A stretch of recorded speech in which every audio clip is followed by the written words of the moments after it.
Saturday video for you guys and girls and ladies and gentlemen of all ages. We're going to be talking about Cam Wake. You read the title correctly. And how our linebackers hopefully can get fixed because it's been a problem.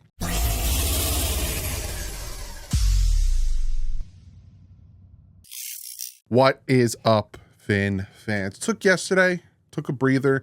Normally I post videos Monday through Friday. Sometimes I give you them on Saturday, and then I give you some on Sunday when I do the games or recap games, all that stuff.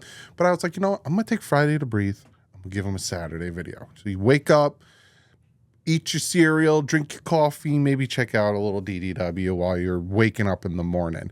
So we're going to be talking about the Hall of Fame. Cam Wake's name popped up.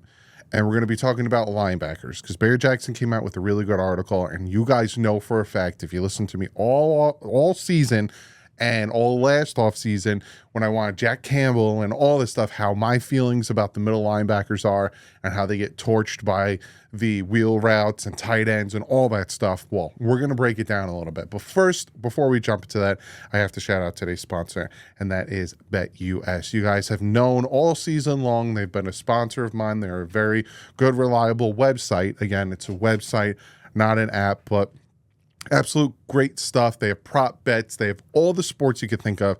So I know the NFL season's almost over. You could do golf, baseball. They have like boxing. They have all these cool prop bets and all that stuff. You click the link in the description, you get 125% bonus. But now, not just on their first deposit, on your first 3 deposits, you use the promo code JOIN125. Plus, they'll give you 10% gambler's insurance for your net loss if you're active every 6 months. Great site, 24/7 customer service, 24-hour payout, really quick, really good, real reliable, but always bet responsibly. Please bet responsibly. So we're going to jump into this Mamma Jam. And first, we're going to talk about who got into the Hall of Fame in 2024. And these names make me feel old. I'm only 36. Even that scares the crap out of me with my existential anxiety. But seeing that this year's Hall of Fame class of 2024 is Dwight Freeney, Devin Hester, Andre Johnson, Julius Peppers, and Patrick Willis, I'm like, what? They also have Randy Bradshaw and Steve McMichael, who are, the senior guys getting in there. But Dwight Freeney, Devin Hester, Andre Johnson, Julius Peppers, Patrick Willis, I'm old. I feel old. Congrats to them, though. There were some guys that didn't get in, but Devin Hester deservingly so. Same thing with Dwight Freeney, Andre Johnson, Julius Peppers, Patrick Willis, all great players. But that brought this up, which I find to be very interesting. Now, first time eligible for the Pro Football Hall of Fame next year, class of 2025. Eli Manning, I'm old. Luke Kuechly, very old. But I also want you guys to realize something. I think you have to be out of the NFL for 5 years to be eligible. And Luke Kuechly retired early. Like, he would still be playing if he didn't have the head injuries, but still feel old. Adam Vinatieri, feel old. Terrell Suggs, I feel old. Marshall Yanda, feel old. Marshawn Lynch, feel old.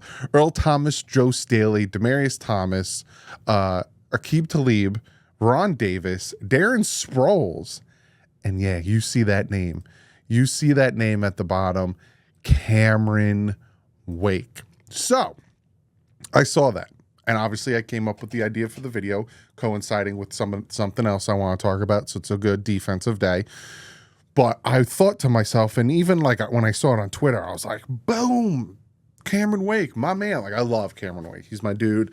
I have to get a new jersey of his because mine's old and falling apart.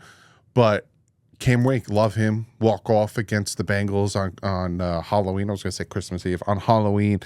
And then, so all I did was say, I forgot what I said, but I didn't say like first ballot or he's getting in or anything like that.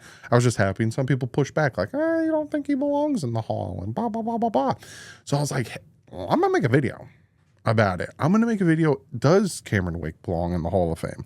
Now, I'm going to say this. I'm going to preference it before I get into my real, conversation about it. I don't think he's a first ballot. I don't think he's a second ballot. I don't even think he's a third ballot.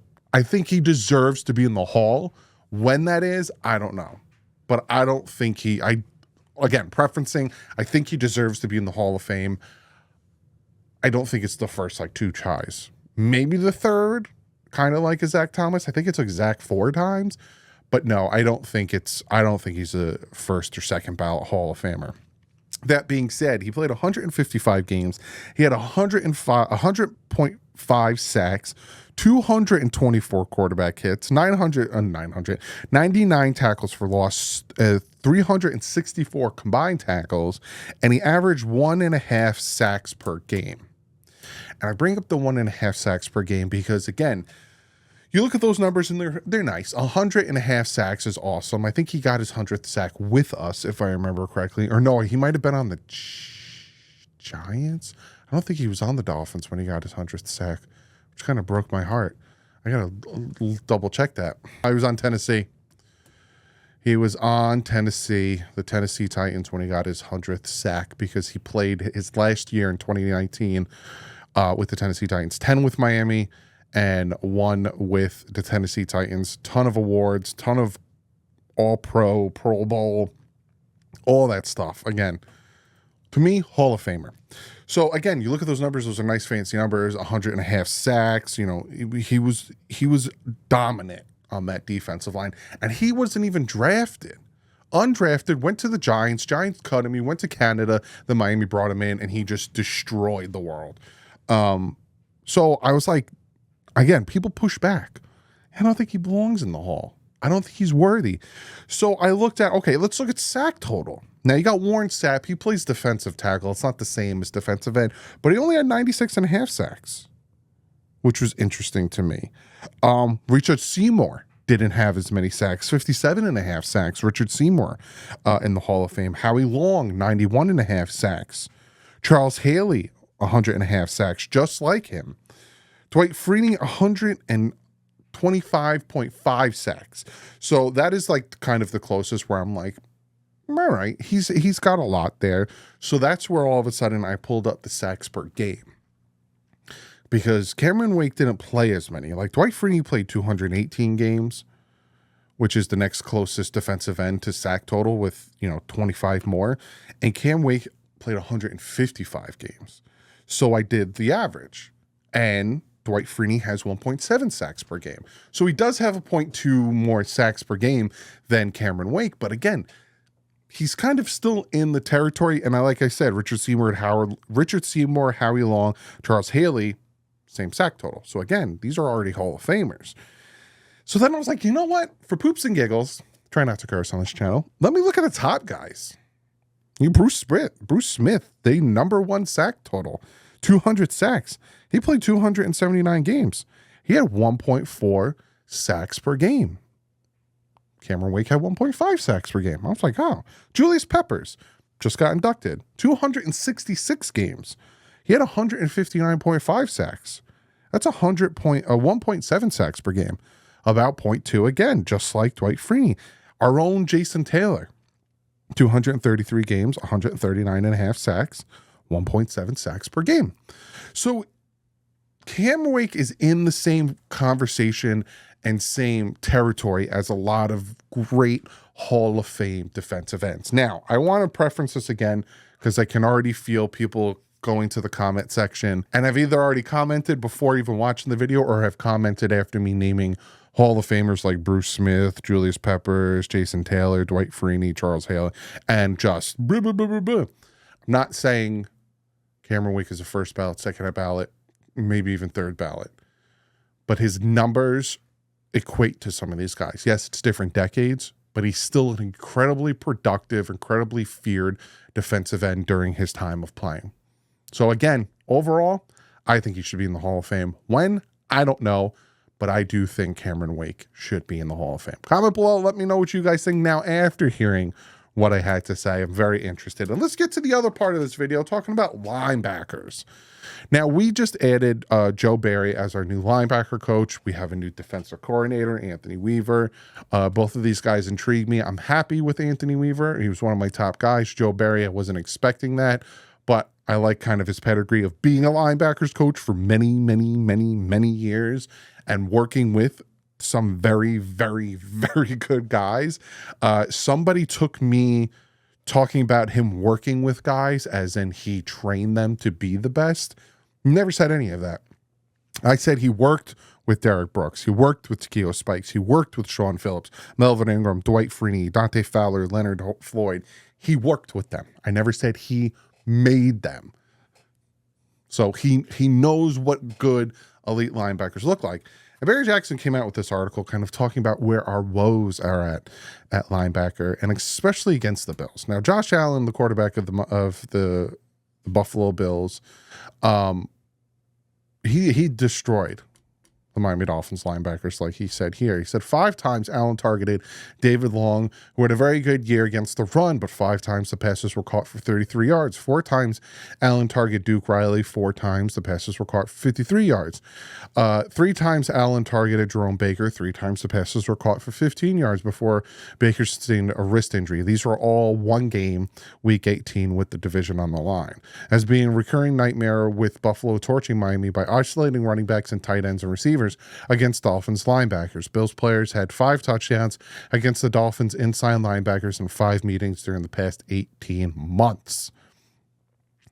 That is horrible. But he says, now let's be clear, all across the league, inside linebackers are routinely victimized by good quarterbacks and pass coverage, but the Dolphins must figure out a way to be not quite as inept in that area, especially against Buffalo. Now, here's the thing, right? And he goes on talking about, money-wise and all this stuff and the way Fangio's system works and, all this good stuff. But that brought up my idea with the way our linebackers work and how something has to be addressed. Now, we have been tormented, like Barry Jackson said, with the tight ends, with the running backs on wheel routes, with the block and goes, where a tight end and running back will block and then release out, be butt naked in the red zone. It is like a fail safe if you want a quick touchdown against the Dolphins in the red zone. Just block your running back or your tight end, have them release. They'll be butt naked open and easy touchdown every single time, or a wheel route,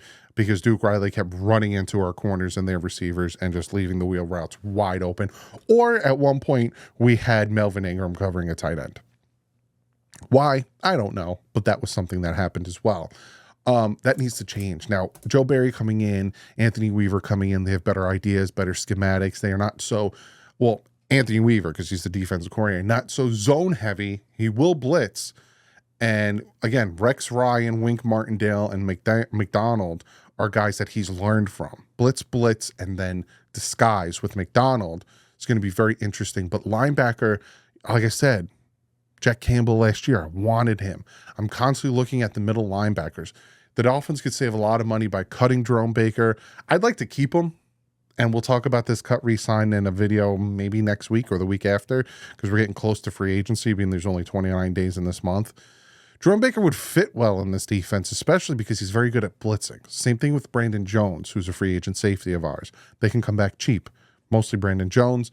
But Jerome Baker, maybe he'll take a pay cut. Maybe he'll restructure to give us that cap space. If not, they can cut him and save a buttload of money. That being said, they have to address that.